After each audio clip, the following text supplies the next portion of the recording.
Welcome to Two Queens and a Joker, my narcissist ex and me. I'm Brenda. I'm Sarah. Today we have joining us Joe Dillon, and he is a divorce mediator. And I'm going to let Joe introduce himself and tell us a little bit about what you do, Joe. All right. Yeah. Well, thanks for having me. I am a divorce mediator and I help people negotiate all the tenets of their agreements without involving lawyers if they so choose.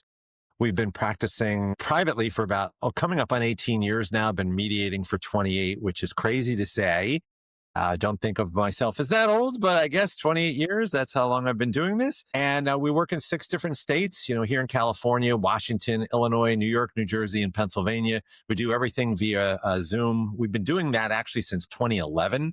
So I don't know if we're the first person who ever did remote mediation, but I'd have to say close to it. And it's really, really worked out well. I work with my wife, who's also my partner, Cheryl. She's our divorce coach. So I handle more of the negotiations, the financial stuff, the tactical, the paperwork. Cheryl handles more of the emotional things, right? Because as we all know from our experiences, it's really emotions that drive divorce, right? I like to think of myself as very important as the mediator, but I really couldn't do what I do without Cheryl. So I'm sure we'll dig into a bit of that today, but that's basically it in a nutshell. Fantastic. So I'm a therapist and I work solely with survivors of narcissistic abuse. And of course, divorce is a big part of what they all experience. I only just recently had my first client that I can think of that actually did mediation with her narcissistic husband. So I'm really interested to hear about your experience with high conflict or coercive control. I know the courts don't like to hear narcissist, that word being thrown around, but Right. I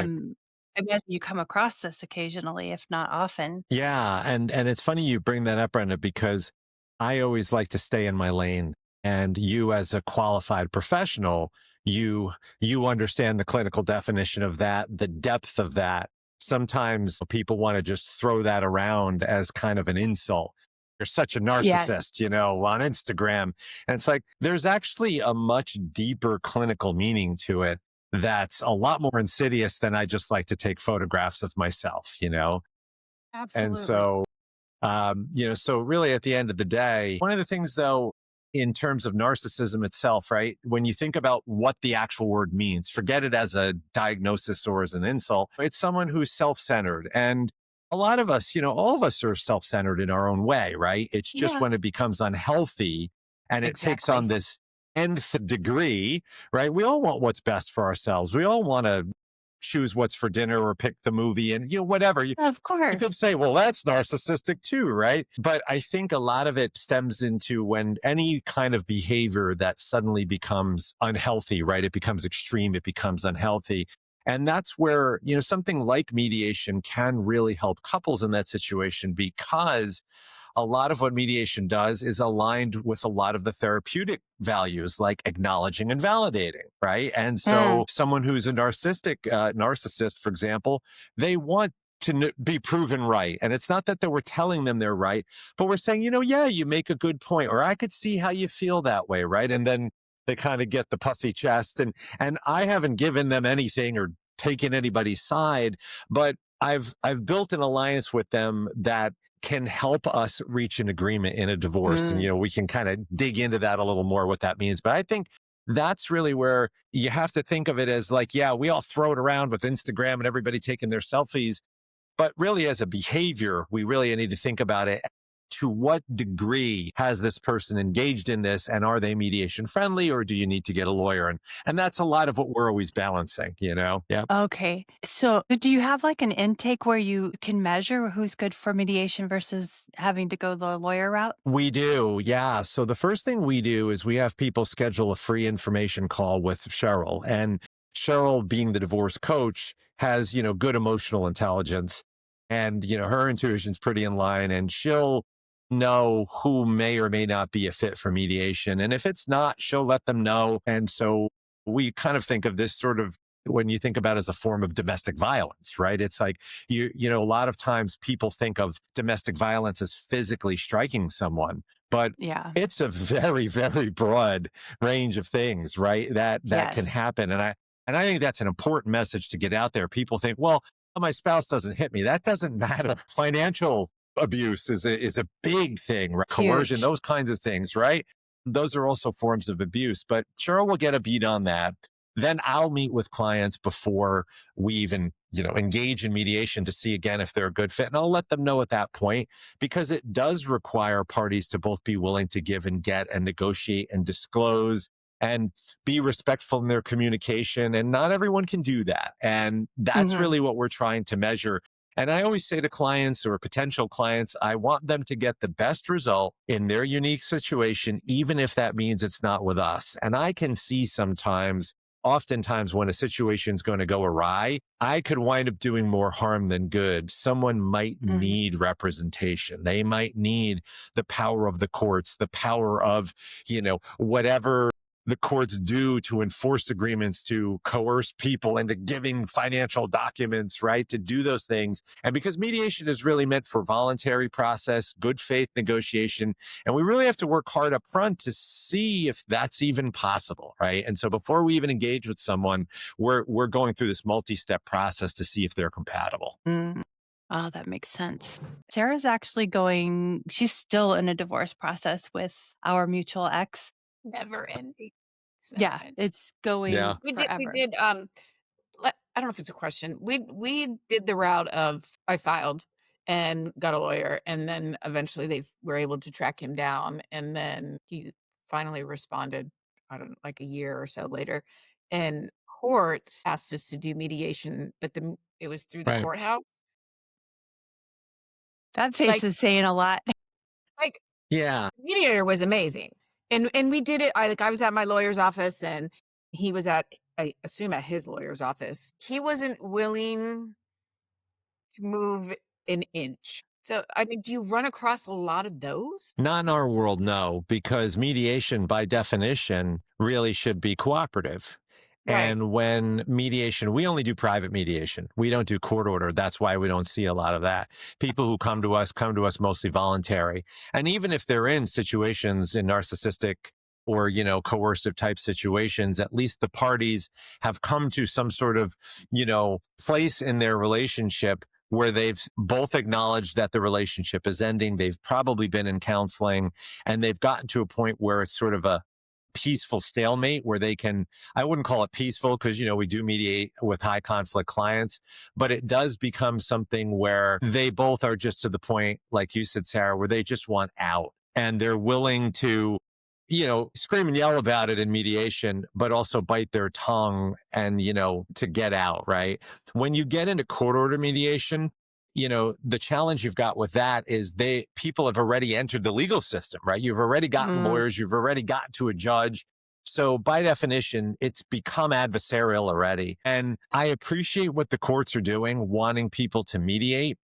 Mhm. I feel like if you're ready at that point, that mediation is, I don't want to say a waste of time because I'm a mediator and I'm not an attorney, right? So I'm purely a mediator, but it should be to the point of, listen, you're going to try this once and whatever the mediator says is what's going to happen. So for example, to give you an idea, we practice in New Jersey. And New Jersey has something called an early settlement panel. It's kind of a form of mediation where you each go in and there's three people. And typically one of them is a lawyer. Typically one of them is a financial professional. One of them might be a parenting, mental health professional. And if you're trying to get in front of the judge in New Jersey and they send you to court ordered mediation, you're going in front of this panel. And while I don't know the statistics off the top of my head, but I've never heard of a case where the judge did not accept the recommendation of the early settlement panel.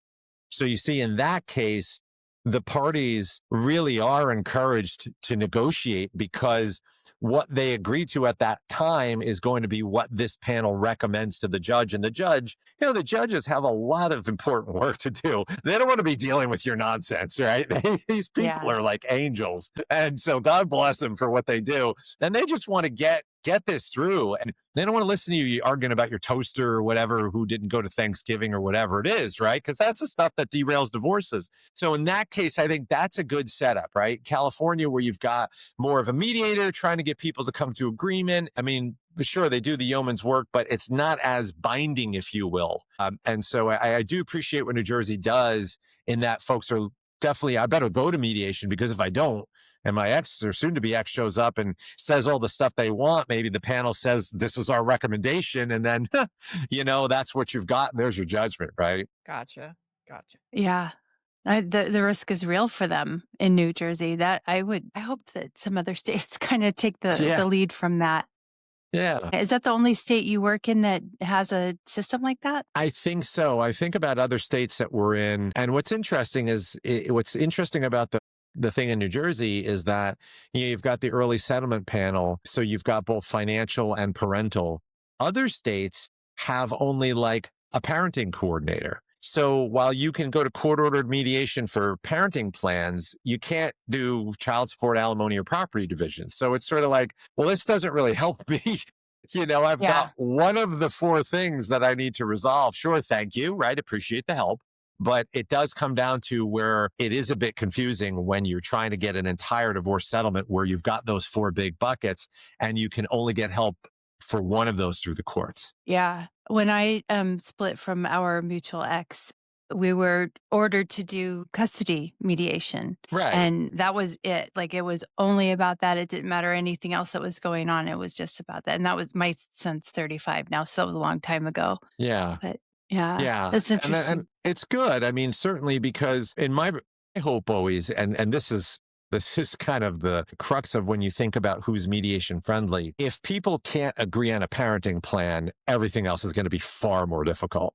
There's one thing, and I'll share with you and your audience. As a mediator, one of my tricks is I start with the parenting plan because I can typically get good agreement on parenting. And then that's my way of encouraging people and say, look at you guys. You're getting along.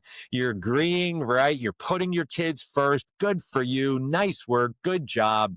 And they suddenly realize because they've been in this dysfunctional relationship for so long where communication has been challenging, it does give them a win. It gives them a reward. And I Mm, hope that then triggers, and it many times does, more momentum to moving towards some of the more difficult things. Cause then we can go back and say, hey, remember, we did some difficult stuff on that holiday parenting plan and you guys did great. Let's keep that momentum going. And that really does help. So trying to I see why the courts might do that. Parenting coordination, trying to put the kids first, right? Making sure, because they're the most important members of yeah. this process, even though they're not directly involved, they are. And so that does help, but still at the end of the day, you still have to put food on the table and pay your bills. And that is what is sorely lacking in a lot of court ordered mediation programs. Yeah. Interesting. So what is a successful, so your success rate is pretty high. I think I saw Yeah. 98%. So what does that mean? I mean, does that mean it doesn't go to trial or what It does that means mean? we reach complete agreement. Yep. We reach complete agreement and they can simply enter the filing phase, right? They can take that to their lawyers. They can move it, through themselves. They can use, like, for example, in California, we have something called an LDA, legal document assistant, which is a non-attorney professional who can work with mediators like me and file divorce paperwork and do all sorts of other things too, like, quick claim deeds and that. Yeah. And it's really nice because it's a non-attorney option to get legal paperwork done. So it doesn't create, sometimes, I have great friends who are attorneys, but when we think of attorneys, what do we immediately think of? Battle, right? Money. Attorneys, Yeah. Yeah. right? Oh That's yeah. immediately what comes to right, okay, because that's their job and they get blamed for it, which is terrible. These poor people, that's their job, is to fight for you. And then everybody's like, oh, those guys are jerks. You're like, but this is my job. If I didn't, I would fail. So Yeah. that's it. And so that's what's nice is that you don't have to involve attorneys in California. You don't have to involve attorneys at all in your divorce if you choose not to. And it does really help because it does keep that adversarial tone and temperature out of the process through mediation, through the filing process. And that really does help. Even in mediated cases, yeah, an idea, we're at 98%, which is great. And a lot of that is because of our process and our handling both the emotional and the financial pieces, right? But about 70% of cases that are mediated typically result in an agreement that's adhered to.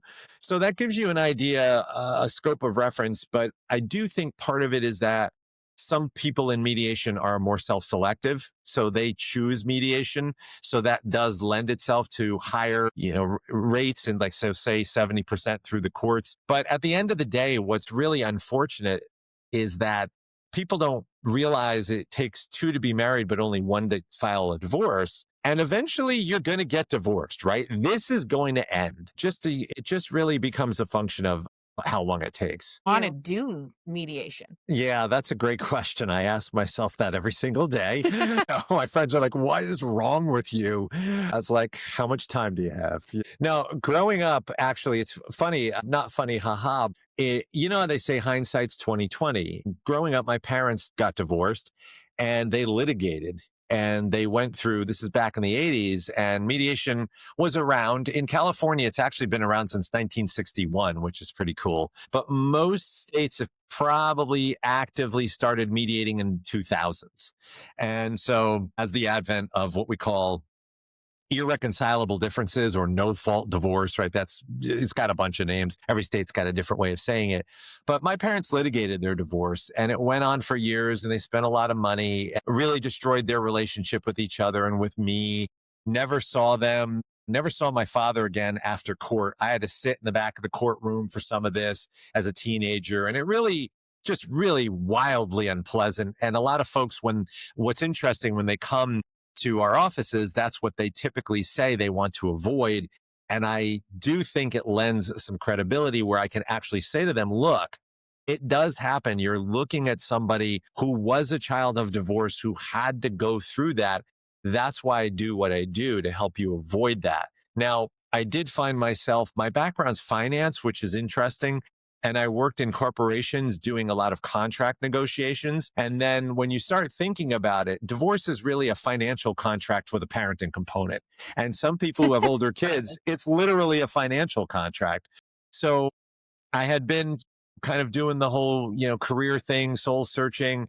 And in a really weird twist of fate, I was having lunch with my mother-in-law and she said, have you ever thought about being a mediator? And I looked at her, I'm like, what the heck is that? This is like a 2006 or whatever it was. And she's like, yeah, my friend is a mediator and she helps with the union contracts. And then she said, it's very engaging and exciting. And she, works with a lot of lawyers and parties. And I said, I talked to her. I said, okay, yeah, I'll talk to her. And I did. And it sounded really interesting. And I thought about my background of both personally and professionally. I said, I think I'd make a good divorce mediator. And as they say, the rest is history. And been doing this now since, coming up, like I said, on 18 years. It's been very rewarding because it does help people avoid what happened to me, and it helps them still hopefully, fingers crossed, preserve their co-parenting relationship because their kids do need them. And so if we can get them through in a more peaceful and cost-effective manner, I'm all for it. And it has been a journey. It really has been interesting to see how the profession's evolved, how people have evolved. We've become friendly with some former clients. We've gotten, notes from former clients that they're getting remarried or their kids are getting married and stuff. And that's really just really heartwarming that they think of Oh, I us. bet. And we try Yeah. to, somebody was at the worst point of their life, Yeah. still thinks to drop us a Christmas card. I was like, that's very nice. Yeah. Yeah. And it really speaks to the value of your work too. I mean, they're coming out satisfied in such a difficult situation, um, and probably saved tens of thousands of dollars if it was a Hundreds of difficult. thousands of dollars. Oh God, yeah. Yeah. I mean, it just, when you think about it, it's like, have friends, I have family, and of course, I want everybody to mediate, but I had a cousin and the husband was, there'd be a picture of him in the dictionary next to narcissist. Like, it would just be like, oh, look, there's my cousin, Yeah. And they like literally burned it to the ground. Like every ounce of equity in the house was leveraged. Ks were Ugh. drained. The kids were a mess. They had two teenagers, went on for years, like really just, and like, your cousin's a mediator. It's almost like insulting to me. Yeah. Kind of like, what are you doing? And it's Cheryl, my wife, she was so mad. She went and sat in the back of the courtroom and, she was just all fired up because, it was like, what is happening? The cousin in this pair was, my cousin was the female in this pairing. And, so it was the husband who was kind of off the deep end. And we just Mm, were like, dude, what are you doing? Like, but just sometimes those folks, right? They're so in it that in their world, what are you talking about? What's your problem? Right. And you just, as an outsider, you were like, my gosh, like, do you not notice what's going on here? And that's where the disconnect is. And it's really hard for folks who see that and see that behavior and recognize it to try to process that the other person doesn't know that they're being this way or this is happening. And that's part of the kind of acceptance of it, right? And in mediation, we in negotiation, right? So in negotiation, we say there's two ways to negotiate. There's either positional based bargaining, which is yes, no, I want this, no, you can't have it, right? It's just taking sides. And then there's interest based negotiation, which is let's find a common ground that we both want and figure out how we can get to it. That's what we try to mm, do in mediation. And when it comes to this kind of narcissistic personality, you're going to get a lot of positional based bargaining because that individual is going to think they're always right. The yes. best we can do in that situation is try to shift it to interest based. And in that case, sometimes interest based means you, other party, might need to walk away for your own sanity because you Yeah. now have to shift the conversation from that's not right that I'm giving up $25,000 in that checking account.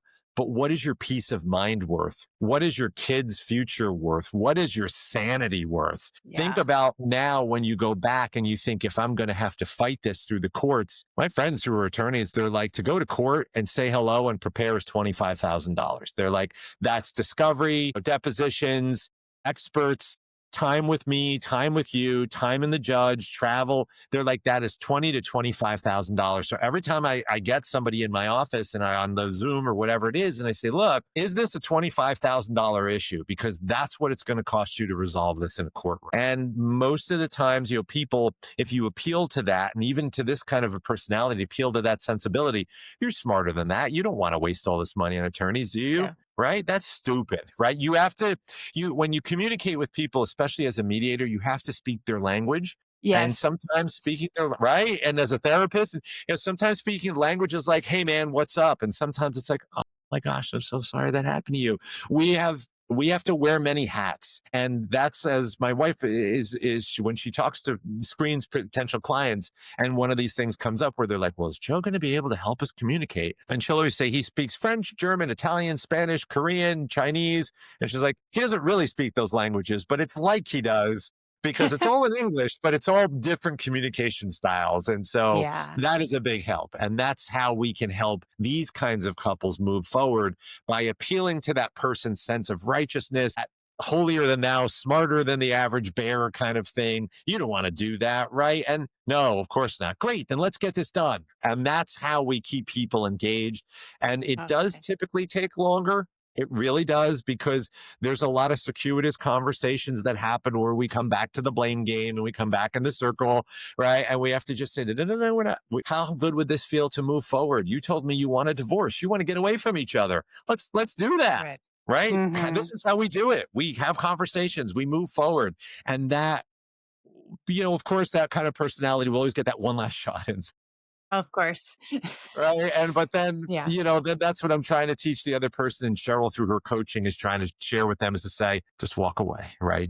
Yeah. Just because you're not going to, sometimes you're just not going to win, and you just have to acknowledge that. Yeah. That gives me hope that this could work for some of the people that I work with.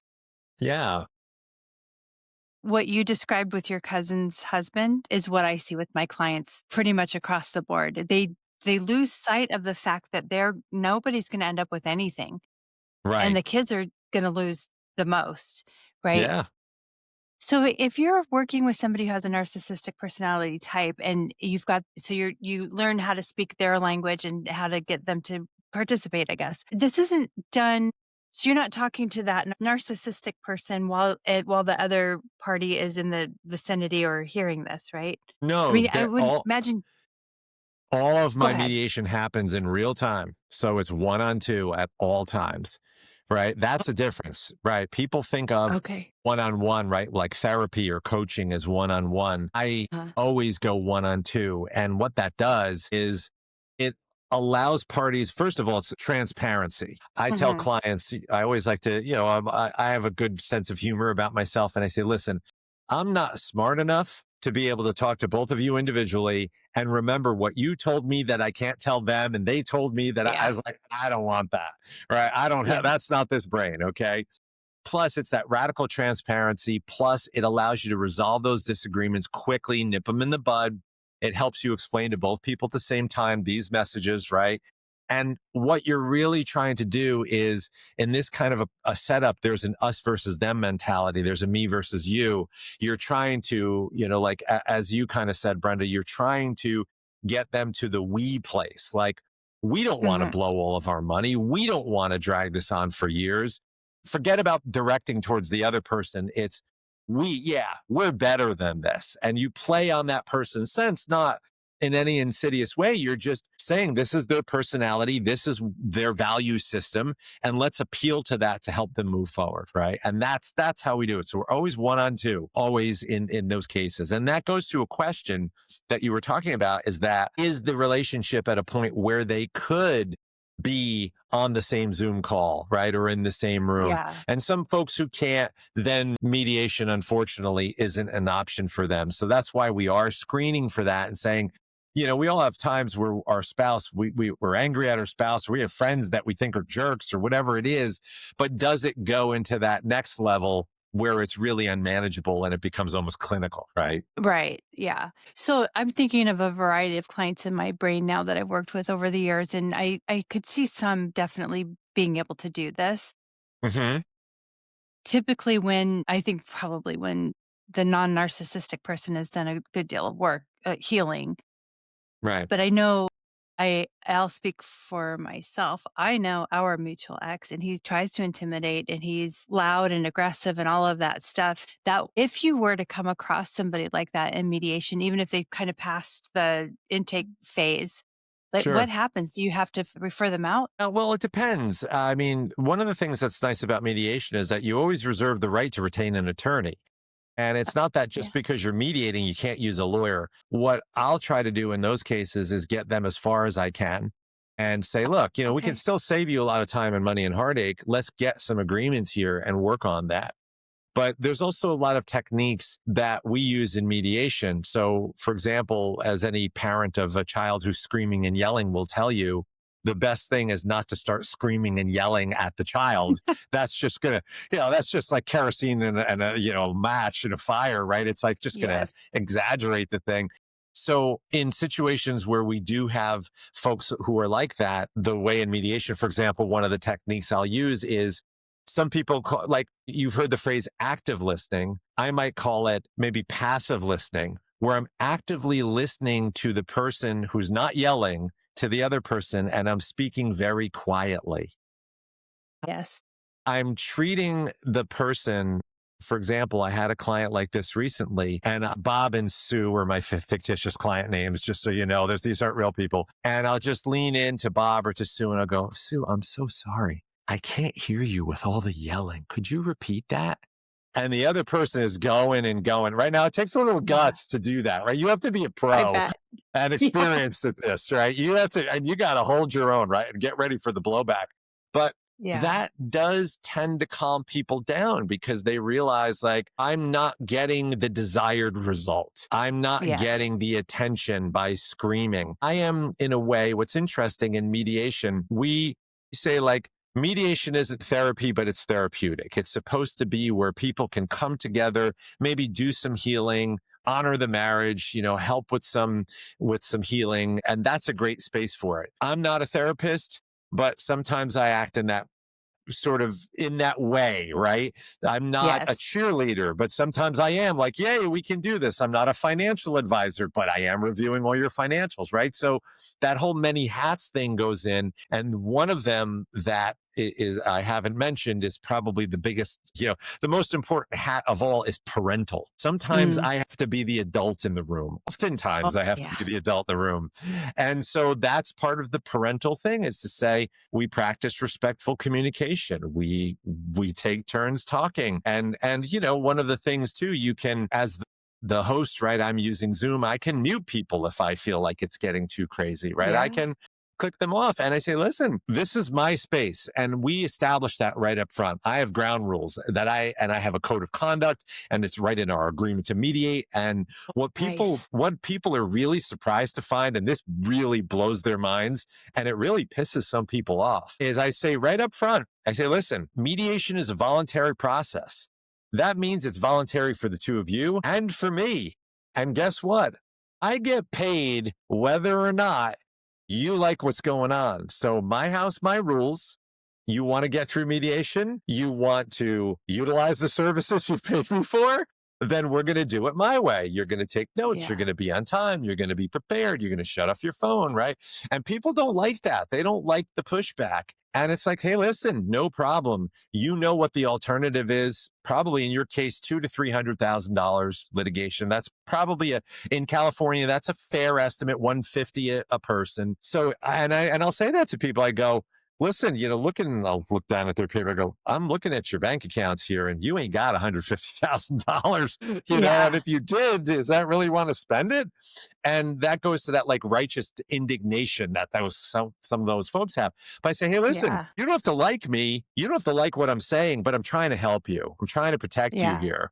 You can pay for your lawyer's kid to go to college. You can pay for your kid to go to college.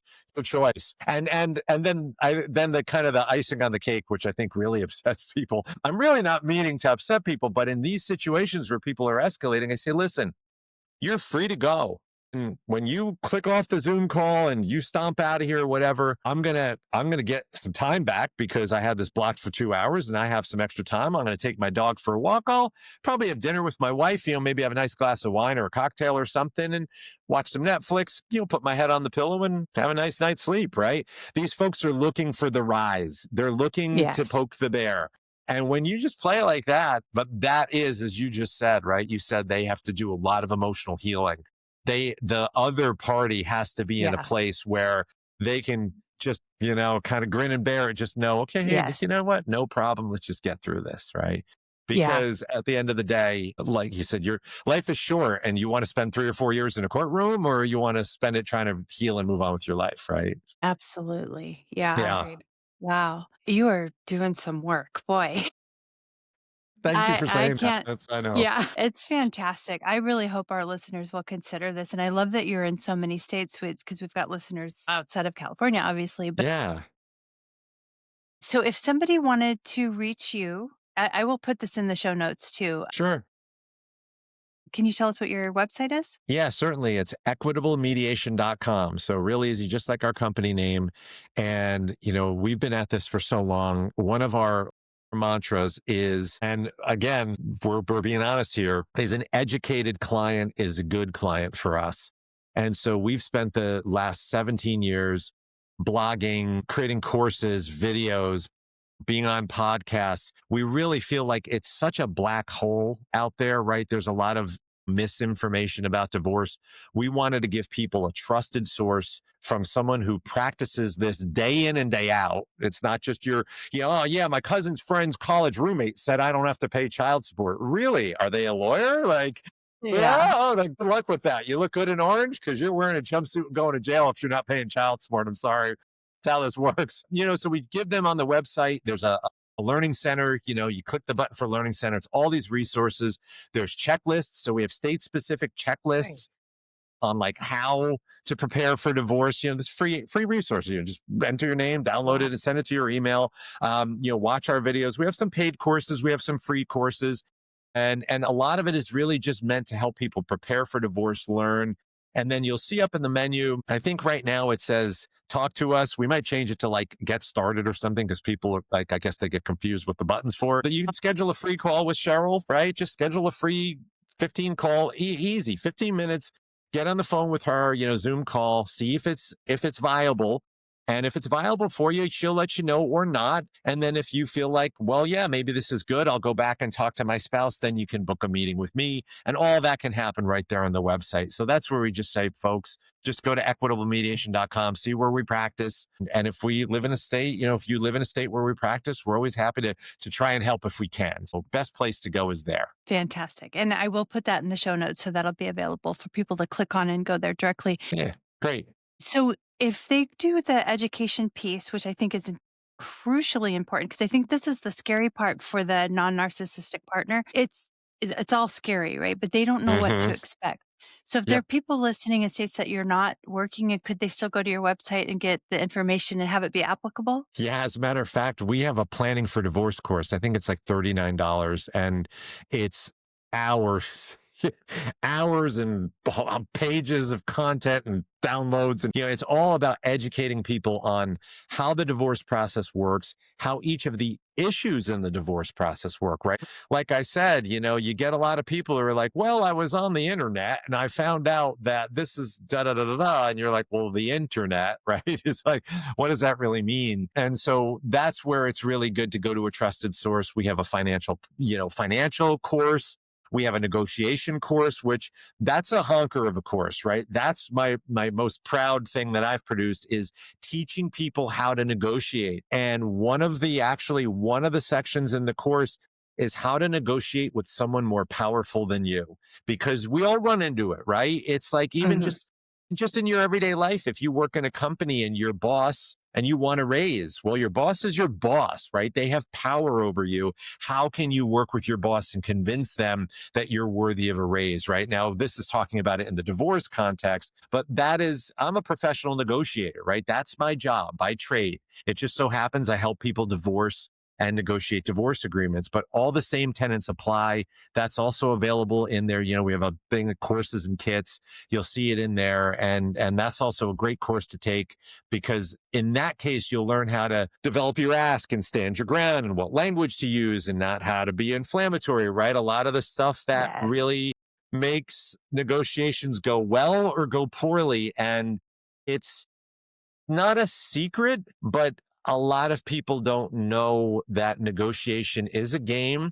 It is something that is learned, and there is a right way and a wrong way to do it. So I would absolutely Yeah. encourage people to go and check that out. I will too. Okay, I'm gonna be I on. wish we would have yeah. Yeah.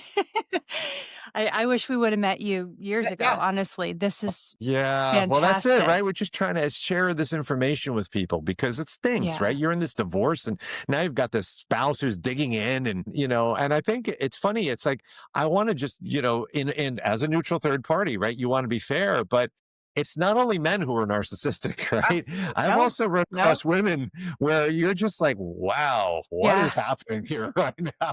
Yeah. As a non-professional, non-mental health professional, the term I use is diluted, because I say to myself, well, okay, this person they're very diluted. They have a very interesting sense of self, right? That's how I put it Yes. non-clinically, right? But it does Yeah. go both ways when you're working with someone like that. So yeah. Absolutely. And I'm glad you brought that up because I usually talk about women because I only work with women. But it Mhm. definitely is it's not just men that are You're not narcissistic. alone. Right, exactly. Yeah. Yeah. It's like when I always get asked, like, what do you mean men can get alimony? It's based on need. It's gender neutral. If you make far less Yeah. than your spouse does, then yes, you qualify for alimony. Really? Yeah. It's like, yes, really. Yeah. It's like, really? So yeah. Yeah. Yeah. Well, sir, do you have any other questions or thoughts? I No? just wish I knew about this 4 years ago. Yeah. Yeah, I'm sorry. I know it's like sucks, but it's like go on the website, see what you can do at least to, learn about the negotiation, the process, the planning.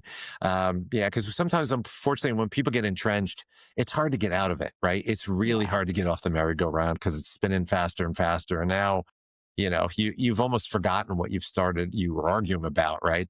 That's the worst part. You wind up in this Mhm. space where you're like, how the hell did we get here? Right? How do I get off this thing? Right? Without faking my own death. Yeah. Kids who Which are is a listening, not tempting a good concept. option. Yeah, not a good Yeah. option. Just want to No, be real clear. Don't try this at home. It sounds like a exactly. really good guide for survivors to look into and do your research, even if your spouse or future ex is not gonna do mediation. Right. Like, there's a lot of key points on your website that people can learn so much from. Yep. Negotiation is the key. And that's really it. Because let me tell you, one of the things that, like, I'm a person too. And you get client couples where you look at one of them and you're like, ooh, I do not like this person. Right. Yeah. Like, you're just like, wow, they are coming in hot. But I treat everybody with respect and dignity. It doesn't matter whether I like you as a human or a person. You're a human being. You're in a terrible situation. You're going to get the best of me, and I'm going to love everybody. Right? That's it. Just because I don't like you doesn't mean I don't love you as a client and want the best for you. Right? And that's Yeah. the hardest part in a negotiation when you're sitting across from somebody who is being difficult, for you to keep your cool and to continue to work and work and work and work and find out to do it, because there is a way to do it. There is a way to get what you want with a difficult personality, but there are techniques to it and it requires practice. So, Yes, of course. it does. You're Yeah. just not going to jump into the deep end of the pool right away. You need to practice this stuff. And so, certainly, I'd encourage folks to do that and take that course if they think, if that's a situation they find themselves in. Absolutely. Honestly, I hope our listeners will hear that part loud and clear, that even if they don't think that they can do mediation, if they can go and get all of the education they can from your website and Mhm. spend the $40 on the course, it sounds like it would be money well spent. Yeah. Please consider doing it, right? I think this would give people peace of mind, if nothing, at the minimum, peace of mind. Yeah. Yep. Knowledge is power. 100%. It really is. Yep. Yeah. Oh, I'm so grateful. I am so grateful that we got to meet you and Yeah. that Same you. here. Thank you. Brenda and I just want to say thank you. We appreciate your time. We appreciate your comments. We are here for you. Email us, text us. We're here to support you. Thank you for supporting us in our podcast. Yes. Thank you.